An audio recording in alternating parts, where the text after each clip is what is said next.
Hey everybody, Jen Mayer here from Garden Jen's Journey. Thought I'd do a quick video this morning.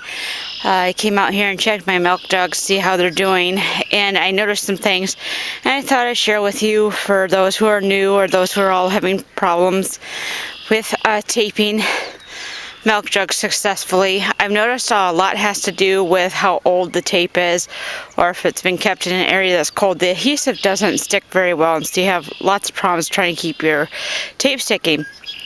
And I found out I do have some jugs. You can see the tape did not hold, it actually came apart. So these jugs I'm going to be taking back inside, letting them come up to temperature, and then retaping them. But I do have other jugs that had newer tape on them, brand new tape, so it wasn't very old. And you can see that they're doing good. So I got some that are a little loose, but overall the tape seems to be sticking.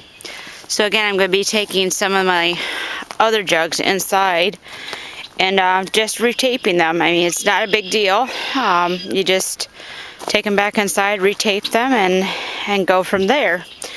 So just want to share that with you guys today. So have fun and enjoy your winter sowing journey.